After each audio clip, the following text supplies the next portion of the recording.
ఒక ఆశ్రమంలో గురువుగారు ఒకరోజు శిష్యులను పిలిచి, శాస్త్రాల్లో ఉన్నదంతా మీకు నేర్పాను, మీకు ఒక పరీక్ష. ఆశ్రమం చుట్టూ ఉన్న అడవంతా తిరిగి ఏం పరిశీలించారో చెప్పండి అన్నారు. శిష్యులు అడవిదారి పట్టారు. ఒకడు అడవిలో పరిశీలించడానికి ఏముంది, చూసింది చెప్తే సరి అన్నాడు. సులక్షణుడు మాత్రం మౌనంగా నడుస్తున్నాడు.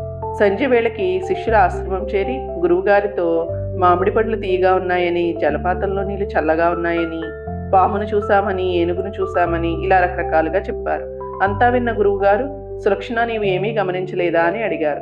సులక్షణుడు ముందుకు వచ్చి, ఆహారాన్ని మోసుకుపోతున్న చీమల్లో శ్రమశక్తిని, కాకుల్లో సంఘీభావాన్ని, తేనెటీగల్లో ఐకమత్యాన్ని, గద్దలోని దూరదృష్టిని, కోతుల్లో సంఘజీవనాన్ని, బురదలో తామరల్లా ఉన్నతంగా ఉండటాన్ని, చెట్లలో సహనాన్ని, ఇలా ప్రకృతిలో ఏది చూసినా ఏదో ఒకటి నేర్పుతుంది అన్నాడు.